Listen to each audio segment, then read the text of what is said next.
Criminology is a true crime podcast that may contain discussion about violent or disturbing topics. Listener discretion is advised.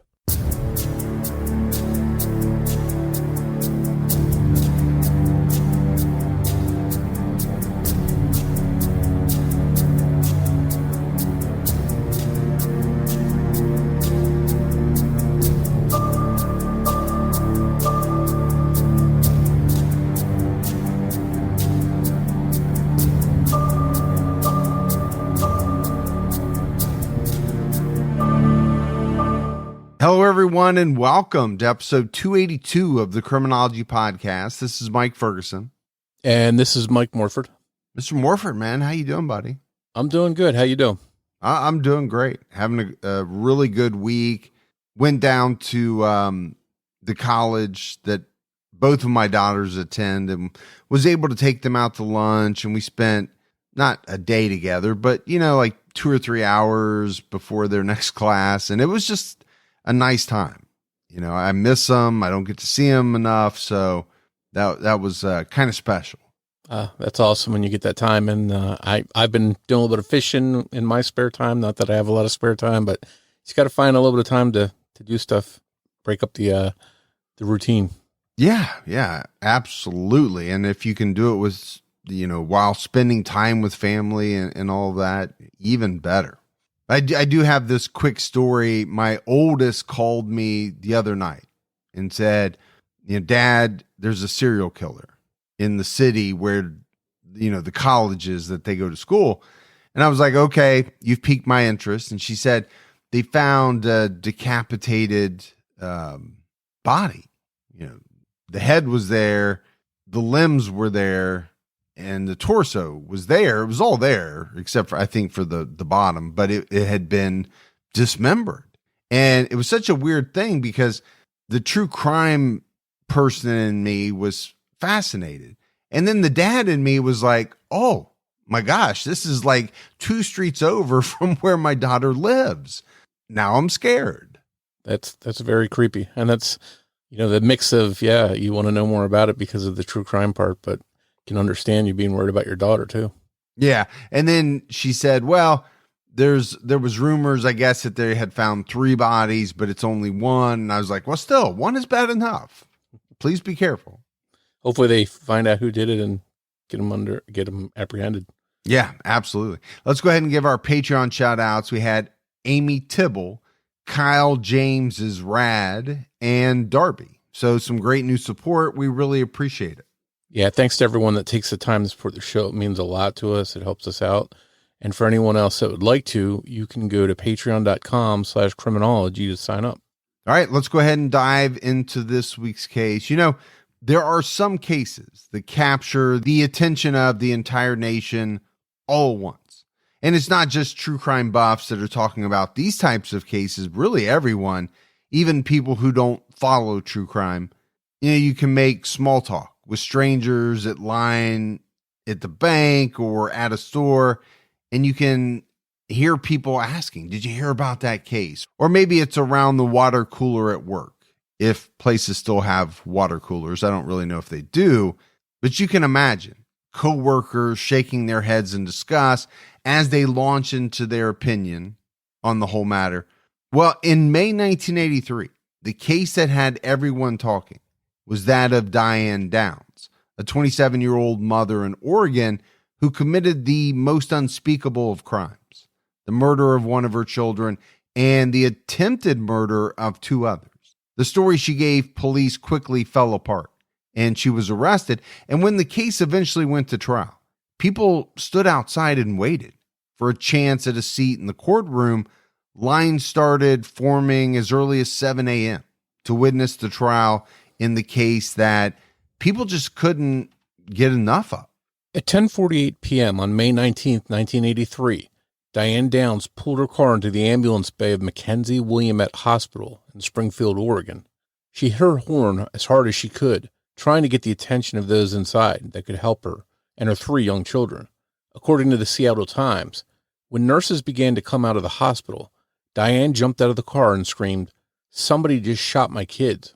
Inside the car, Diane's children, 8-year-old Christy, 7-year-old Cheryl, and 3-year-old Danny were covered in blood. They had each been shot from a very close distance with what investigators believed was a .22 caliber pistol.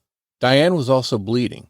She had been shot in her left forearm, but her injury was nothing compared to the life-threatening gunshot wounds the 3 children had suffered. Their injuries were so bad that Dr. John Mackey, who was at the hospital that night, told the Washington Post it was an emergency physician's nightmare. This was an all-hands-on-deck situation. The hospital needed every trauma doctor that they could get. Dr. Stephen Wilhite, who was working at McKenzie Williamette Hospital in 1983, had just gotten home from his shift when he got the page that 3 children had been shot. He immediately went back to the hospital. He later told ABC News, "I hit over 100 miles an hour coming down the freeway. Doctors and nurses rushed to save the children, but sadly, it was too late for Cheryl. By the time Diane made it to the hospital, she had been shot once in the lungs and once in the heart. It was clear that she was already dead. The hospital was small, and there were only a few people working in the ER that night. With 2 more grievously wounded children in front of them, they had to make the difficult decision not to focus all of their energy on Cheryl, and she was pronounced dead. Staff at the hospital worked diligently to save Danny and Christy, who both did manage to survive. Christy's injuries, 2 shots to her chest, caused her to suffer a stroke, leaving her unable to walk and talk. Danny, who was shot once in the back, was paralyzed from the chest down. So, one of the first thoughts that I had, Morf, was you have these doctors who work very long hours. We know that they do. Now, most of them are compensated pretty well, but they work hard. They work long hours.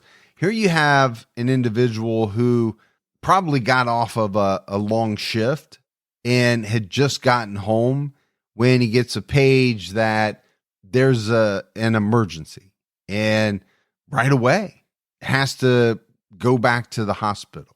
And I mean, there are other people who have jobs like that where they're kind of on call for long stretches or maybe all the time, but that's a tough situation. You know what it's like at the end of a long shift.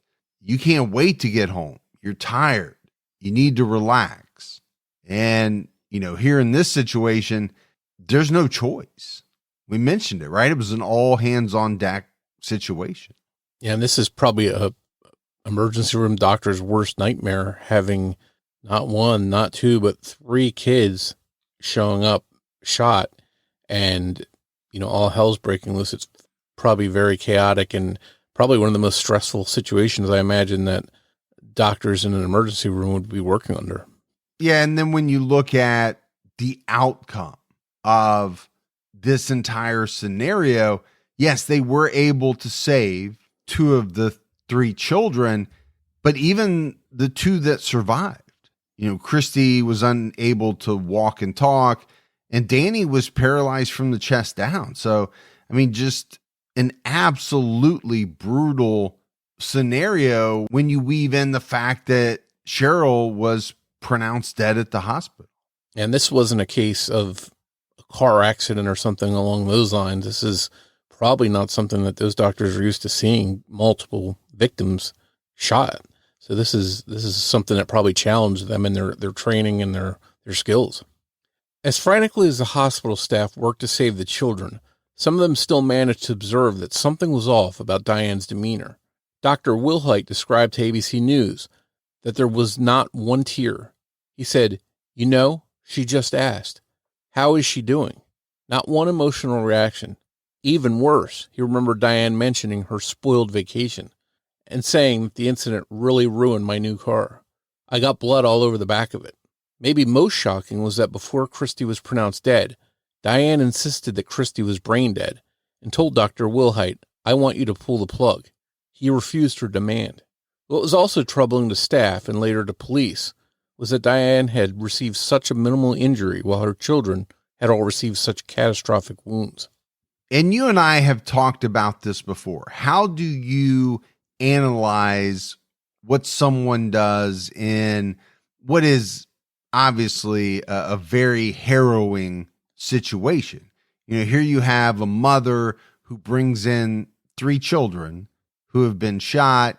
You don't know how everyone is going to react in that situation. What I will say is what you don't expect is for a mother to be worried about a ruined vacation or her own children's blood to have messed up the back of her car. You don't expect that at all. And I can see why that would have stood out as being very odd to medical personnel. Yeah, it definitely raised some red flags, though, when you have 3 or 4 people were shot really bad and then one's basically has a superficial wound. I think that would set off red flags, with the hospital staff. Detectives questioned Diane about the events of that night, and she said that she and the kids had been up in the Marcola area visiting a friend of hers who owned a horse. When it got dark, they left and headed home. As she was driving, the children fell asleep. Cheryl in the front seat and Christy and Danny in the back. And she decided to stop off for what she called some sightseeing along the way. She turned off of Marcola Road and onto Old Mohawk Road, where a man stepped out of the darkness from the bushes on the side of the road. She stopped, startled, and he seemed to be flagging her down. According to ABC News, she stopped and asked him what was going on. But all he said was, "I want your car." "You've got to be kidding," she responded. But the man pushed her and started shooting at the kids from just outside the driver's door. Diane, thinking quickly, got his attention and pretended to throw the keys away from the car, hoping that the man would run after them, since his main focus had been on carjacking her, until he suddenly started shooting at the children. It didn't quite work, and according to Diane, the two began to struggle outside of the car as she tried to get back inside and he tried to stop her. The man's gun went off during the scuffle, and a bullet grazed Diane's left forearm. She jumped in the car and rushed to the hospital. Diane gave detectives a description of the shaggy-haired suspect. Authorities did release a sketch of the supposed suspect to the media, even though Lane County Sheriff's Office Detective Doug Welch knew things weren't adding up. Some people have commented that when they look at the sketch, which you can find online, it resembles an angry male version of Diane. Detective Welch recounted to ABC News, "We found that Diane Downs was emotionally flat," explaining there were all kinds of red flags that went off as we took her statement. There were plenty of inconsistencies and things that didn't make sense with her version of events, because she kept giving them to anyone who would ask. Detective Welch said, "I have used the term verbal vomit when talking about Diane, because she talked a lot," adding, "too much for her own good." Diane talked and talked, and the more she said, the more suspicious things looked. Ann Bradley Yeager, who was a reporter for KEZI in Oregon, told ABC News, the more she talked, and she talked a lot and frequently, the more she talked, the more things didn't make any sense. It was as if she thought that if she kept talking enough, that you would believe her. Looking back, Dr. Wilhite, who treated the family at the hospital, saw things that didn't make sense or were very troubling. In the recovery room, Dr. Wilhite noticed something interesting about Christy's behavior. He told ABC News, when Diane showed up, Christy's pulse rate went up high, and you could see terror on her face. Instantly, he realized she was afraid of her mother. This is the person who's supposed to be on my side, and she's not. And Christy knew that. Unfortunately, the stroke she had suffered left her unable to clearly communicate what exactly had happened and why she was afraid of her mom. And I want to go back to that term, verbal vomit, because I thought that was an interesting turn of phrase. But this notion or this scenario where a person just talks and talks and talks, it's almost as if they're throwing anything and everything out there, hoping that something is going to land. right? Hoping that someone is going to believe this story or that story or something that they come up with. We see it quite a lot. Often suspects are trying to work out of a jam. They know they're in trouble. Okay, what can I say that is going to get me out of this? And most often than not, number one, it doesn't work. And I think number two, it just clearly shows to investigators that there's some type of guilt there because they're changing stories. They're all over the place. And I think sometimes there's, we see suspects or people in these cases that don't say anything and aren't talkative, but then you have the other people that just ramble on and throw out all kinds of details. And, you have to wonder, is it because they're very observant and they just take in all these details, or are they just spinning lies and making stuff up? And I think that's a challenge for police to figure out which is which. Investigators worked to build their case against Diane without Christie being able to aid them. They concluded that Diane didn't rush to the hospital. Instead, she crept along, virtually at a snail's pace, just 5 miles an hour while her children were bleeding to death in the car. A witness named Joe Inman ended up stuck behind her for 2 minutes. In that time, they only drove about 0.2 of a mile. Finally, he passed the slow-moving Nissan Pulsar Diane was driving. They were 4.5 miles from the hospital at 10:15 p.m., but Diane wouldn't get there for another half an hour. Police also felt that she may have used some of that time to dispose of the murder weapon. Blood evidence in the car literally painted a different picture of Cheryl's shooting than Diane described. There was no denying that whoever shot and killed Cheryl had not done so from outside of the car on the driver's side, as Diane stated. Blood spatter was found on the edge of the outside of the passenger side of the car. The front passenger door had to have been open when Cheryl was shot. Reconstructing the crime, investigators found that Cheryl had likely managed to open the door and had even made it out of the car, falling onto the road. Diane, uninjured, easily made it over to the passenger side of the car, where she shot Cheryl at point-blank range before throwing her back onto the floor of the passenger seat. Diane also changed her story multiple times. At one point, she claimed that there were 2 gunmen and that they knew not only her name, but that she had a tattoo of a rose on her back. And another version was that she was dating an FBI agent and she was supposed to meet someone on his behalf. It was some sort of cover-up conspiracy, she claimed. So we talked about, how Diane had all of these different versions of events. And that never looks good. When you say that someone changed their story multiple times, there's 1 gunman, there's 2 gunmen, there's this conspiracy involving an FBI agent that I'm dating.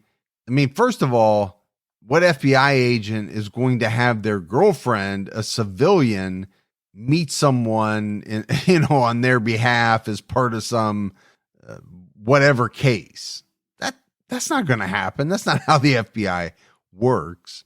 And then you have all of the blood evidence. And I think that's what a lot of people just are unable to figure out ahead of time.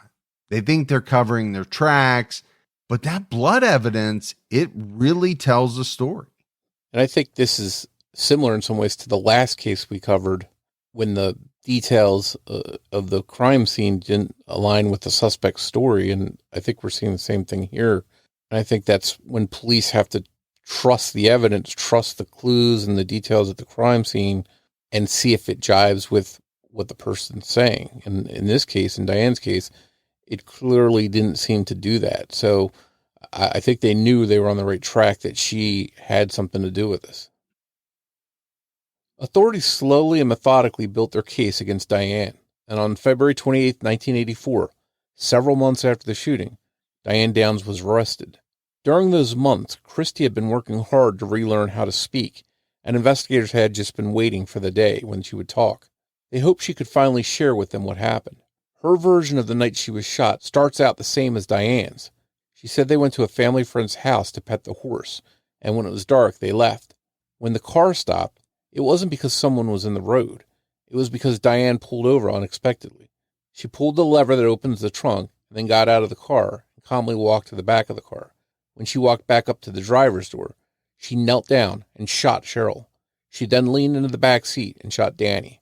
Finally, she shot Christy twice. And you can talk all you want about, a person's story not adding up to investigators. You can talk about the blood evidence not matching that person's story. But when you have someone's own daughter finally tell police that, no, it was my mom who shot not only me, but my other two siblings as well. I mean, how powerful is that? Yeah, it's got to be pretty damning for the victim to be there to tell her story. And, she's not pointing to some strange man on the side of the road. She's pointing directly to her own mom. That's crazy.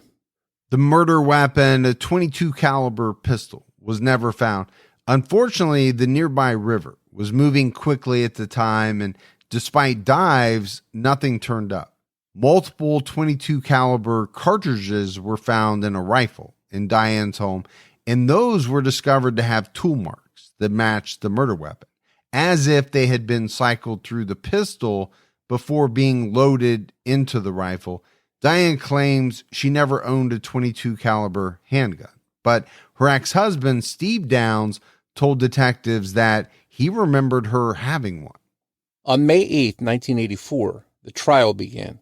In the time since the shooting, news of the shocking crime and pending trial spread like wildfire, and people both near and far were trying to see how to get a spot to witness the trial. This was 36-year-old Lane County Circuit Court Judge Greg Foot's first murder trial. For 31 days, a jury of 9 women and 3 men heard the evidence the state of Oregon presented against Diane Downs, who was pregnant during the proceedings. She told the judge, "I'm afraid of going into labor before the trial is over." It was clear to investigators that this pregnancy was a ploy for attention and sympathy from the jury, and they were afraid it might work. Prosecutors had to explain why someone who looked happy to be pregnant again would have tried to get rid of her 3 children in such a violent way. What could possibly be the motive for such a terrible crime? Moms simply didn't kill their children in cold blood, did they? Of course, this was well before cases like Susan Smith and Andrea Yates, so we know that this does happen. Diane had written a bunch of letters in her journal to Robert Knickerbocker, a former co-worker of hers at the post office in Chandler, Arizona. She never wound up sending these letters to him. The two had a romantic relationship that he called on again, off again, despite the fact that Knickerbocker was married to another woman named Charlene. After Diane moved to Springfield, Oregon, where her father was the postmaster, she was still enamored with Knickerbocker and hoped he would leave Charlene in Arizona and move up to Oregon to be with her. It was clear that he considered them to be in their off-again phase, which hurt Diane. One of the letters, dated April 21st, 1983, read, "I still think of you as my best friend and lover, and you keep telling me to go away and find someone else." On April 29th, she wrote, "It doesn't matter what Charlene says. I'm a little sad that she has convinced you that the kids would be a burden, because I know it wouldn't be true." It seemed that Diane thought that the only reason she and Knickerbocker weren't together is because his wife had convinced him that he would have to take care of Diane's children, which he didn't want to do. Many of the letters tried to convince him that he wouldn't have to. She wrote, "I don't want a daddy for my kids. You would never be left alone with them." On May 11th, Diane wrote, "I have 3 beautiful children that I love more than anyone else. I think I love them even more than you now," which brought into question just how much she cared about her children. Diane, who testified in her own defense, tried to downplay the significance of what she wrote in those letters, asking the jury, "If I loved him as much as I said in those letters, wouldn't I have sent them?" The last letter or journal entry she wrote was on May 17th, 2 days before the shooting. Knickerbocker testified at trial, making it clear that he didn't have anything to do with Diane's decision, telling the jury, "I have nothing against children. I just don't want any of my own." Like Diane's ex-husband, Steve Downs, Knickerbocker also knew that Diane had a gun. He saw it in her trunk the night before she moved from Arizona to Oregon. So I just want to dive into this kind of love triangle a little bit. And you'd have to call it that. You know, obviously these two people were having an affair. Robert was married. I think what's clear to me from these letters is that Diane viewed this relationship much more seriously than Robert did. I don't think there were any signs that he was about ready to, leave his wife to be with Diane. But the one part that really struck me was when she wrote that she thought she loved her children even more than she loved Robert Knickerbocker. That just really jumped out at me as being so bizarre. You think you do.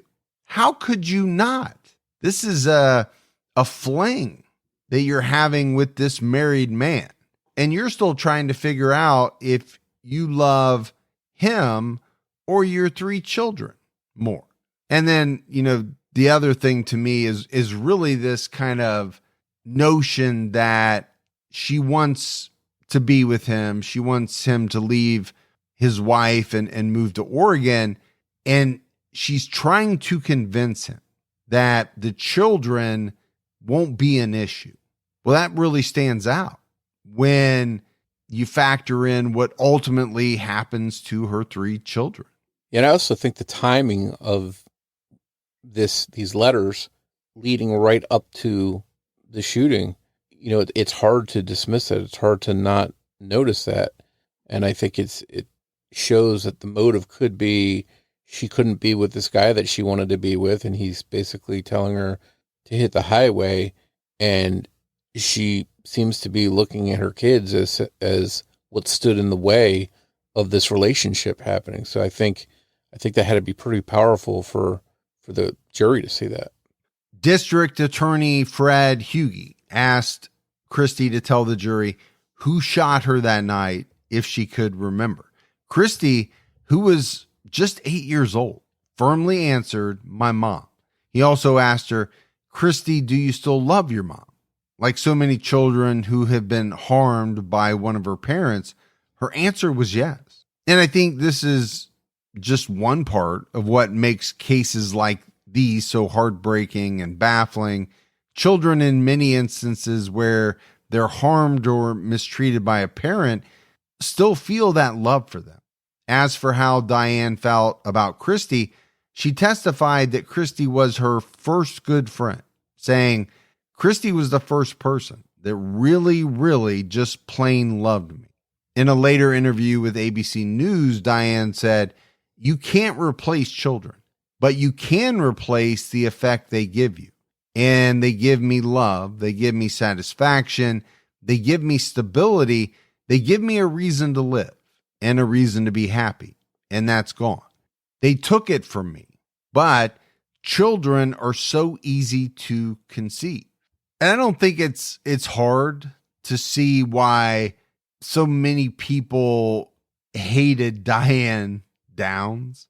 I mean, we haven't even talked about the outcome of the trial yet, but just listen to the words that are coming out of her mouth. "I've never met this woman. I don't know this woman. I don't like this woman." Yeah, I think her saying children are so easy to conceive, it almost sounds like she's saying they can be replaced. So, that's very telling of her, I think. The defense team faced an uphill battle, given the facts and evidence of the case, and due to Christy's testimony. They countered that Christy was mistaken due to her injuries and the trauma she suffered, but the defense argument seemed pretty weak. Perhaps what sealed the deal for the jury was when the Duran Duran song, "Hungry Like the Wolf," was played in court. The song was playing when Diane was driving that night, and was supposedly the soundtrack to their attempted carjacking. Diane tapped her foot and bobbed her head along with the music, a scene that was recreated in the 1989 Farrah Fawcett movie based on this case, Small Sacrifices. It was played in court because it proved that Diane never stopped the car and turned it off to pretend to throw the keys. If the keys weren't in the ignition, the radio wouldn't have worked. In June 1984, after 36 total hours of deliberation, the jury found Diane guilty of the murder of her daughter Cheryl and the attempted murder of Christy and Danny. Juror Robert Cockrum stressed how important getting the verdict right was to the jury in a UPI.com news article. He said, "We were going to stay there until we were sure in our minds. If it took us until July or even Christmas, we still would have been there." Another juror, David Brewer, said, "We felt a tremendous weight lifted from our shoulders. It was a long, tough decision that we agonized over. 10 days after her trial was over, but before her sentence was finalized, Diane gave birth to a baby girl. Amy Elizabeth, as Diane called her. The baby was taken into state custody and adopted out. Her name was changed to Rebecca. Diane Downs was sentenced to life in prison plus an additional 50 years. The verdict and sentencing was all anyone was talking about for weeks, with some people surprised by the outcome and others feeling that Diane got off too lightly." And I think in this case, that sentence is pretty steep, but in a lot of people's minds, anyone that harms children, multiple children, let alone their own children, there's probably no penalty, no sentence that's strong enough for a lot of people in that situation. So I can understand why so many people were disgusted and didn't think that this sentence was even fair. Yeah, I get that. I mean, this crime was so horrifying. And then on top of that, you have the fact that it was committed by, the mother. But in any case, people are going to differ on what they believe, especially when it comes to sentencing, right? Is it too light? Is it not harsh enough? Okay, that part can be debated. But what I will say is life in prison plus 50. That's no joke. But to your point, Morf, is there really a sentence stiff enough, harsh enough to correlate with a mom killing one child and trying to kill her other two? And for a lot of people, there just really isn't. Yeah, I think, the people that harm kids, and especially their own kids, are just held in the lowest regards, and people don't have much sympathy for them. District Attorney Fred Hughey and his wife adopted both Christy and Danny, who have led very private lives since being thrust into the spotlight during the trial. Diane was shipped to the Salem, Oregon Women's Correctional Center to serve out her sentence. But in 1987, Diane escaped from prison by climbing the 18-foot fence surrounding the yard and used clothes to cover the razor wire so it didn't cut her. She then spent nearly 2 weeks on the run. These 10 days must have been harrowing for the Babcocks, who had adopted baby Rebecca. They were just 100 miles away in Bend, Oregon. Jackie Babcock, Rebecca's adoptive mother, told ABC News, "We didn't know what Diane Downs would do. The precautions that we took were to let people know that we're coming in contact with Becky, her daycare person, her babysitter, for Becky's own safety." Though it was supposed to be a closely guarded secret that Rebecca was actually the daughter of convicted child killer Diane Downs, there was no way to alert people to the potential danger without explaining who Diane was and how she was related to Becky. Diane was eventually found hiding in the home of a fellow inmate's husband and was taken into custody without incident and sent back to prison. This is like something out of a movie. This woman was able to hatch a plan and actually make it work. And to be out for 10 days. It's not all that long, but it's not a short time either. And, she didn't hurt anybody that we know of, but what she did was scare the Babcocks for sure, but also kind of outed this secret. I think they most likely planned to shield Rebecca from the fact that her mother was this convicted child killer.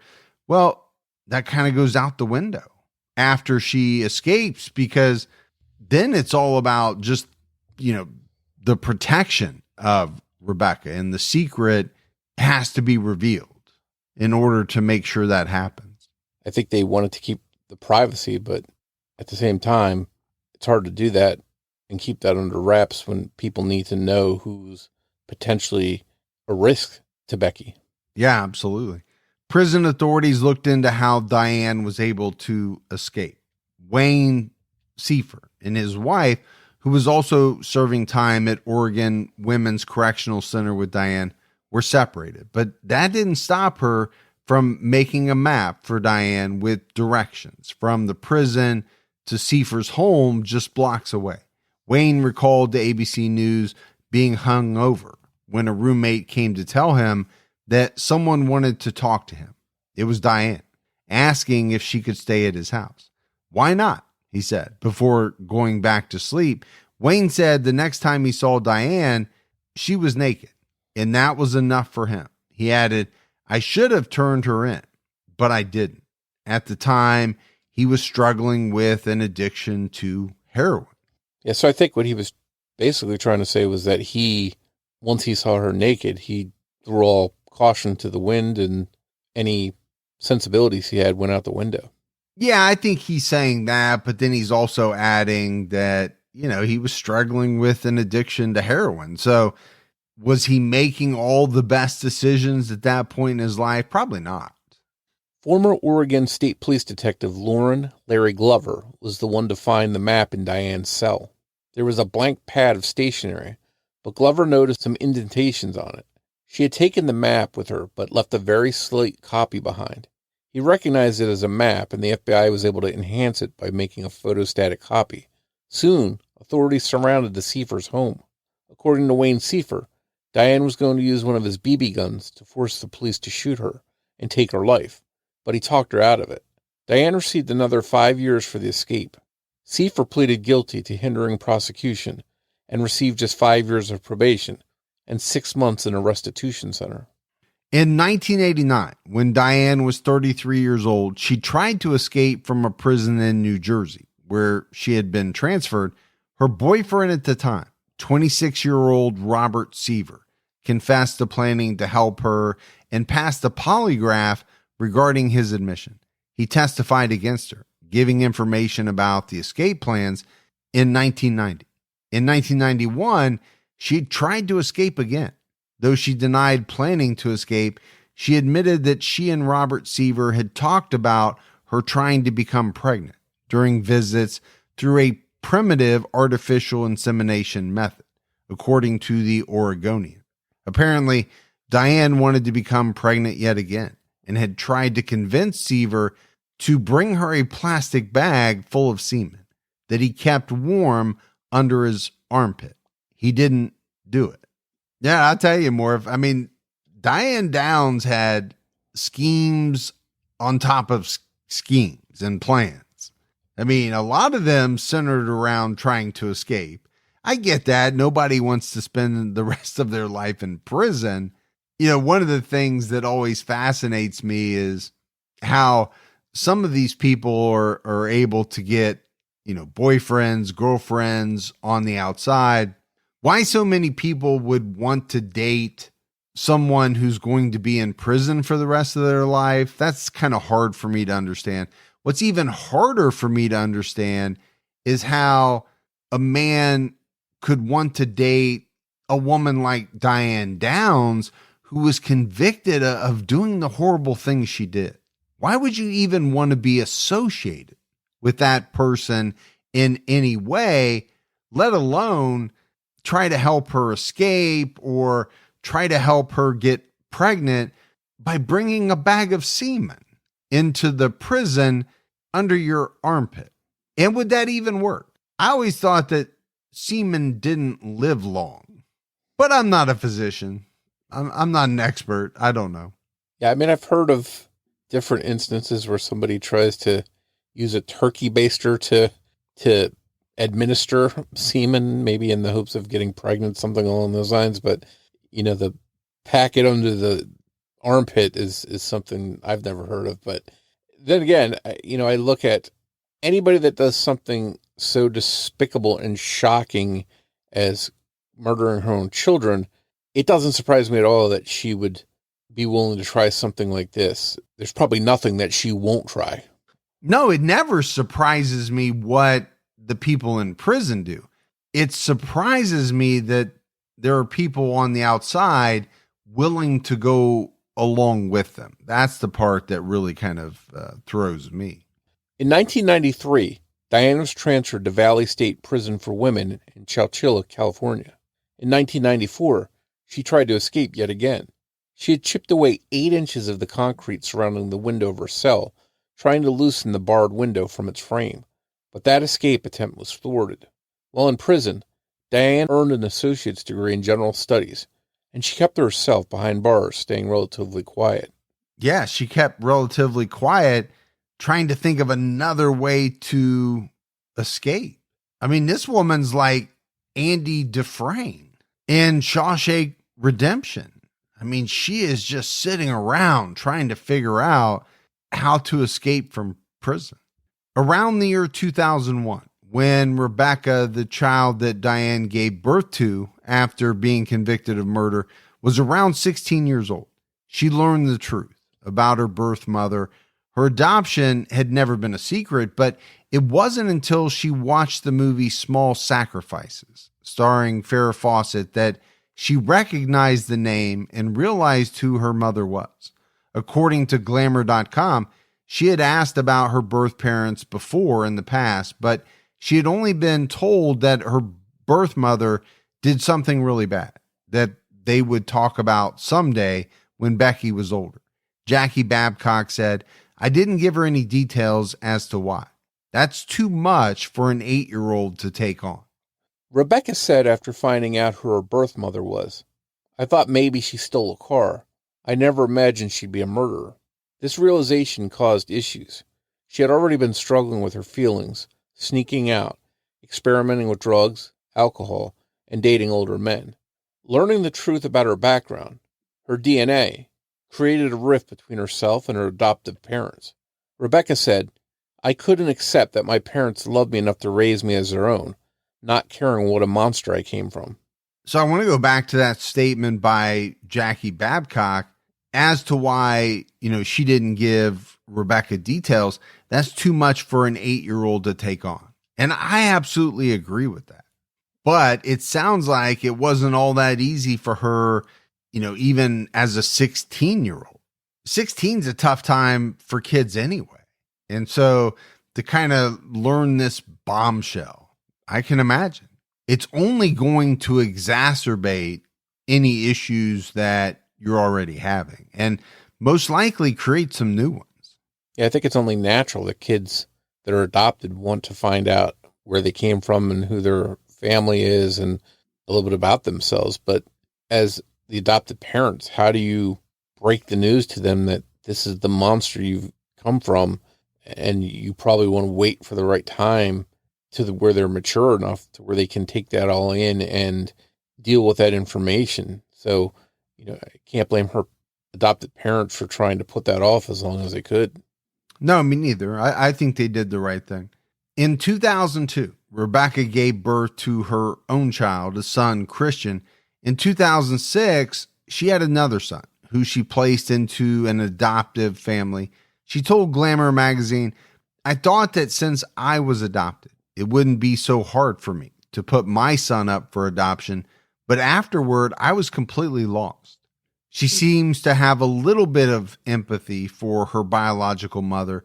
"That pain," she said, "made me think about Diane. I knew the hurt I felt, and I wondered if she felt it too." She decided to write to Diane in prison. She soon got one reply and then another. The first reply was normal, and Diane sounded very excited to have heard from Rebecca. She wanted to know about her, things like her eye color, things about her life, like whether she grew up with any siblings or not. In the next letter, signed "Forever Your Mom," Diane claimed that the real killer was still out there and included strange things like, "Someone very powerful has been watching over you all your life for me." More letters came, and each one was more odd than the last, until finally Rebecca wrote Diane one final time to ask her to stop writing to her. Diane wrote back to her stating, "You are a piece of work, Rebecca," and she warned her that one day her son Christian would be a murderer. Rebecca regretted ever making contact with her birth mother, Diane. I mean, I'll tell you more, if this Diane Downs is a real piece of work. Murdered one child, tried to murder her other two. You would think that the years in prison would have, given her time to reflect on what she had done, given her some perspective. And then finally, her daughter reaches out to her and kind of wants to form a relationship. And what does Diane Downs do? She starts lying to her. And then, at one point says that her son's going to turn out to be a murderer. This lady's in line for the worst mother of all time.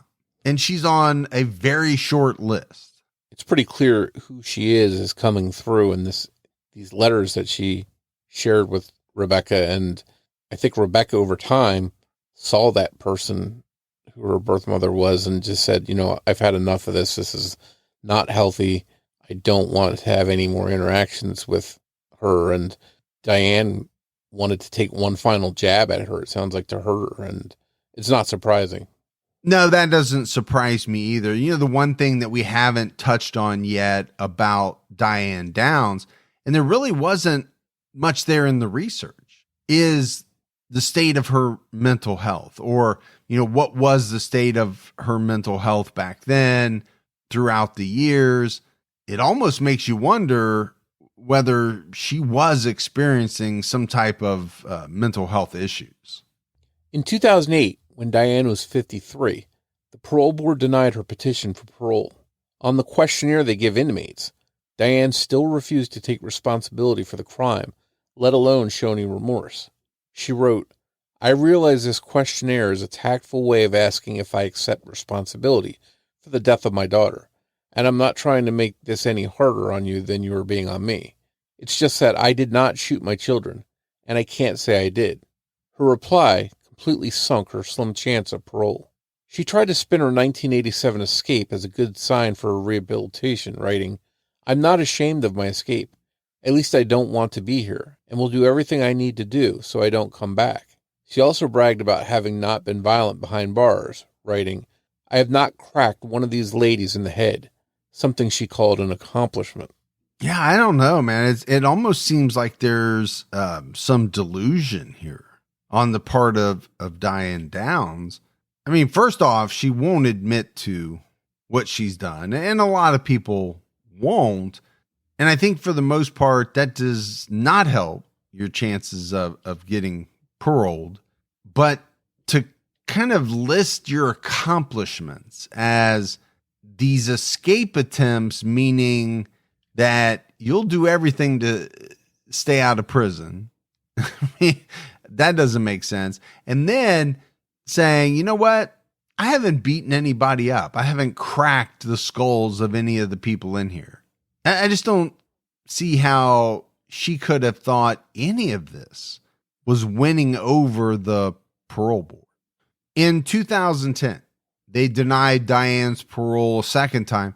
She seems to have moved on from her crime entirely, saying, "All the gut-wrenching pain I experienced back then is gone. It's history." That same year, Rebecca, the daughter Diane hadn't seen since giving birth to her, made the dean's list and was determined to go to medical school. All of Diane's children seemed to do well without her. Even though he was left paralyzed by her attack, her son Dan was apparently on the swim team of his high school, and Christy has started the family of her own. There are reports that she named her second child, a daughter, after her late sister, Cheryl. In 2021, Diane Downs was denied parole a third time. She's now 68 years old. The earliest she can possibly be paroled is 2025. Unless she has a major change of heart and has done some real work on herself by then, it seems very likely that parole will be denied again. She's probably not going anywhere unless she escapes again. And I often think about, what it's like to be on a parole board and review the case of someone like Diane Downs.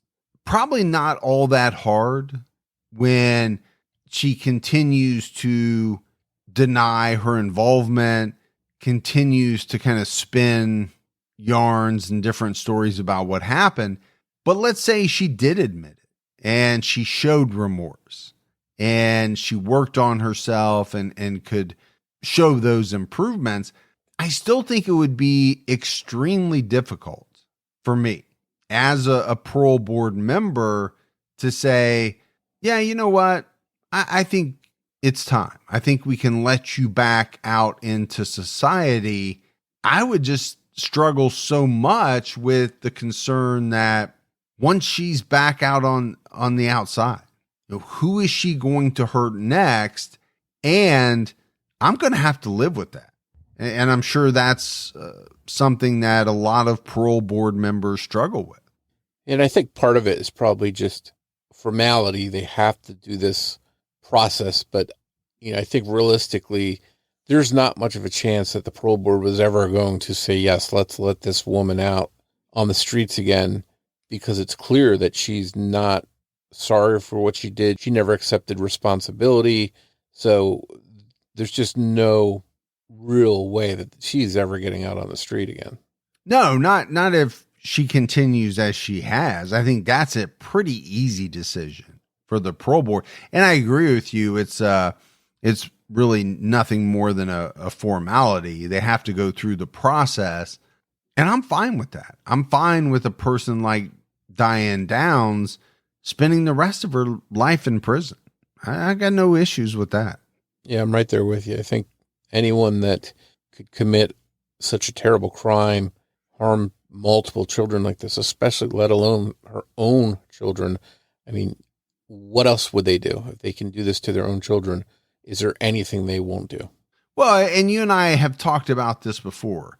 There are lines that we don't cross. Well, why don't we cross them? And there are a number of reasons. I think one is none of us want to go to prison. None of us want to lose our freedom. But maybe even more than that, we know that it's wrong. It's reprehensible. In this case, everyone listening, I'm sure, is like, how could I ever make the decision to harm my children like this? I mean, I would give up my life to protect my children. And I'm sure that's what most people are thinking. The last thing in the world I would ever do is intentionally harm them. But we know that's not the way that Diane Downs thought. And, I go back to the reasoning, the motive. If it really was all about trying to convince this man that they could start a life together in the Pacific Northwest, he could leave his wife because her children would no longer be around. Doesn't that just add kind of another sickening aspect to the story? Yeah, it's just reprehensible, everything that she's done along the way here. There's just nothing redeeming about her. Well, and that's why she's so widely hated, and for good reason. But that's it for our episode on Diane Downs. If you love the show, but you haven't done so yet, take a minute, go out, give us a 5-star rating. You can leave a review. Also, keep telling your friends about the Criminology podcast. That word of mouth really helps us out. If you want to find us on social media, we're on X with the handle @CriminologyPod. You can also find us on Facebook at facebook.com/CriminologyPodcast. And you can join our Facebook discussion group, Criminology Podcast Discussion and Fans. So that's it for another episode of Criminology, but Morf and I will be back with all of you next Saturday night with a brand new episode. So until then, for Mike and Morf, we'll talk to you next week. Take care, everyone.